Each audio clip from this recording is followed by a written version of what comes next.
السلام علیکم ورحمۃ اللہ وبرکاتہ۔ نحمده ونصلي على رسوله الكريم، اما بعد فقد قال الله تبارك وتعالى في القرآن المجيد والفرقان الحميد: اعوذ باللہ من الشیطان الرجیم، بسم اللہ الرحمن الرحیم۔ یا ایہا الذین آمنوا اتقوا اللہ وقولوا قولا سدیدا، صدق اللہ العظیم۔ میرے محترم حاضرین اور پیارے ساتھیوں، میں نے بھی قرآن کریم کی ایک چھوٹی سی آیت کی تلاوت کی ہے جو ہمیں اس بات کی طرف اشارہ کر رہی ہے، اے مسلمانوں، جو بھی بات کہو سیدھی اور سچی بات کہو۔ اس لیے میں آپ کے سامنے سیدھی اور سچی بات لے کر حاضر ہوا ہوں، جس کا موضوع ہے مدارس اسلامیہ کی اہمیت و بقا۔ مدارس اسلامیہ ہمارے لیے کیا اہمیت رکھتی ہے، یا مدارس اسلامیہ نے ہمیں کیا دیا ہے، ان کی بقا ہمارے لیے کیوں ضروری ہے۔ آئیے ہم ذرا تفصیل سے اس موضوع پر مذاکرہ کی کوشش کرتے ہیں۔ یہ مدارس اسلامیہ ہمارے لیے ریڑھ کی ہڈی کی حیثیت رکھتے ہیں۔ یہ مدارس اسلامیہ ہمارے لیے جسم میں روح کی مانند ہے۔ اب آپ کے ذہنوں میں سوال پیدا ہوگا کہ وہ کیسے؟ تو آئیے ہم آپ کو بتاتے ہیں۔ آپ جو یہاں تشریف فرمائے ہیں، یہ کس کی بدولت؟ یہی مدارس اسلامیہ کی۔ ہم جو آپ کے سامنے کھڑے ہیں، یہ کس کی بدولت؟ مدارس اسلامیہ کی۔ آپ جہاں کہیں بھی دین کی باتیں سنتے اور سیکھتے ہیں، وہ کون ہیں؟ ان مدرسوں کے نکلے ہوئے علماء ہیں۔ آپ جو نماز ادا کرتے ہیں، جو ساری عبادتوں کی جڑ ہے، یہ کس نے سکھایا؟ مدارس نے۔ آپ کو حلال اور حرام کی تمیز کس نے بتائی؟ مدارس نے۔ آج کے دور میں اگر یہ مدارس اسلامیہ نہ ہوتے تو شاید ہم سب جانور سے بھی بدتر زندگی گزارتے۔ مدارس نے ہی ہمارا تعلق رب سے جوڑے رکھا ہے۔ مدارس نے ہی ہمیں زندگی جینے کا طریقہ سکھایا ہے۔ مدارس اسلامیہ کی وجہ سے، مدارس کے ذریعے سے ہی ہمارے سینوں میں ایمان محفوظ ہے۔ مدارس اسلامیہ کی بدولت ہمارے چہروں پر نبی صلی اللہ علیہ وسلم کی سنت زندہ ہے۔ مدارس اسلامیہ کی وجہ سے ہمارا لباس سنت رسول پر واقع ہے۔ اگر آپ کا سوال ہے کہ مدارس اسلامیہ نے ہمیں کیا دیا ہے، تو آپ اپنا جگر تھام کر سنیے۔ مدارس نے ہم جیسے ان پڑھ لوگوں کو دین سکھایا۔ مدارس نے ہی آپ کے اولادوں کو قرآن تعلیمات سے آراستہ کیا۔ مدارس نے ہی آپ کے بچوں کو دین سکھایا۔ مدارس نے ہی آپ کے بچوں کو حافظ قرآن بنایا۔ مدارس نے ہی آپ کے بچوں کو محدث بنایا۔ مدارس نے ہی آپ کے گھروں میں ولی کو پیدا کیا۔ مدارس اسلامیہ نے ہی آپ کو امام ابو حنیفہ رحمۃ اللہ علیہ جیسی شخصیت عطا کی۔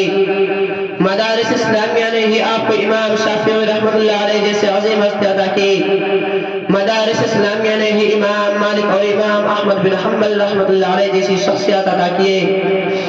انہی مدارس نے شاہ ولی اللہ محدث دہلوی اور شاہ عبدالعزیز محدث دہلوی رحمۃ اللہ علیہ جیسے دلیر عالم ربانی دیے، جن کی تحریک کی بدولت، جن کی للکار سے انگریزی حکومت کا تختہ پلٹ ہوا۔ انہی مدارس اسلامیہ نے حجت الاسلام حضرت مولانا قاسم نانوتوی رحمۃ اللہ علیہ جیسے شعر عطا کیے، جن کی تحریک کی بدولت آج ہمارے ملک کے چپے چپے میں مدارس اسلامیہ کا جال بچھا ہوا ہے۔ انہی مدارس نے ہمیں شیخ الاسلام حضرت مولانا حسین احمد مدنی رحمۃ اللہ علیہ جیسے بہادر سپاہی دیے، جو سر پر کفن باندھ کر انگریزوں کے خلاف جنگیں لڑی، جن کی بدولت آج ہندوستان آزاد ہوئی۔ اے مسلمانوں، آپ ان مدارس اسلامیہ کو چلانے والے پہرے داروں پر فخر کستے ہیں، ان کو حقیر نظروں سے دیکھتے ہیں، ان کو برا بھلا کہتے ہیں۔ اگر یہ آپ کے دروازے پر آتے ہیں تو بوجھ سمجھتے ہیں، ان کو کڑوی کسیلی سناتے ہیں۔ 10 روپے اگر دینے ہیں تو 10 مرتبہ دوہراتے ہیں۔ یاد رکھیے، یہ وارثین انبیاء ہے، اس لیے آپ کی کڑوی باتیں سن کر صبر کرتے ہیں۔ اگر یہ آپ کے دروازے پر نہ آئیں، ان کا کوئی نقصان نہیں۔ اللہ نے انہیں بھی صلاحیت دی ہے، یہ بھی تجارت یا مزدوری کر کے اپنے ماں باپ بیوی بچہ اور رشتہ داروں کے حقوق ادا کر سکتے ہیں، لیکن کبھی آپ نے غور کیا اگر یہ مدارس اسلامیہ باقی نہ رہے تو آپ کے ایمان و اعمال کا کیا حال ہوگا؟ آپ کے بچوں کو دین کہاں سے حاصل ہوگا؟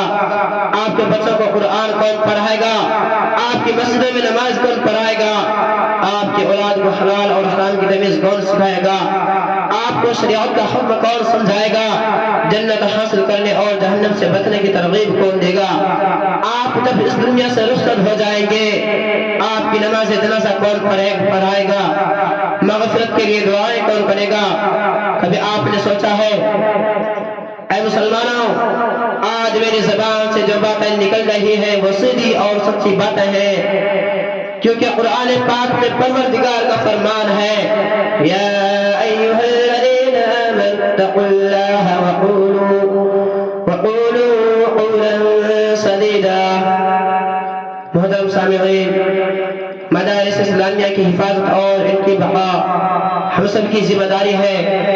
مدارس اسلامیہ ہمارے ایمان و اعمال اور کردار کی حفاظت کرتے ہیں۔ یہ مدارس اسلامیہ ہمیں انسانیت کا درس دیتے ہیں، لہٰذا یہ ہمارا فرض ہے ہم ان دینی مدارس سے بے پناہ محبت کریں، ان کی در و دیوار سے محبت کریں، مدارس کے پڑھانے والے اساتذہ سے محبت کریں، مدارس میں تعلیم حاصل کرنے والے معصوم طلباء سے محبت کریں، مدارس کی خادموں سے محبت کریں، مدارس کی ملازمین سے محبت کریں، مدارس کی منتظمیہ کمیٹی سے محبت کریں، مدارس میں تعاون کرنے والے محققین سے محبت کریں، کیوں نہ کریں؟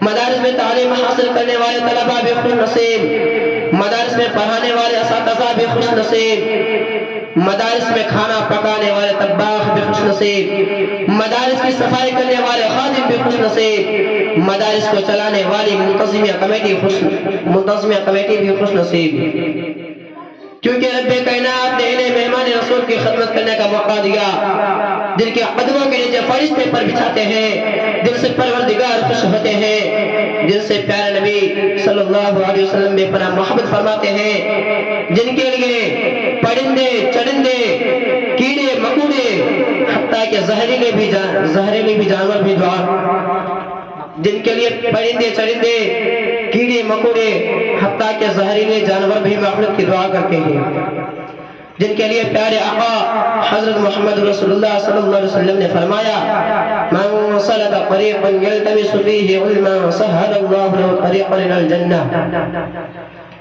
حضرت ابو ہریرہ رضی اللہ عنہ کہتے ہیں کہ رسول اللہ صلی اللہ علیہ وسلم نے فرمایا جو دینی علم حاصل کرنے کے ارادہ سے کہیں جائے تو اللہ اس کے لیے جنت کے راستے کو آسان کر دیتے ہیں۔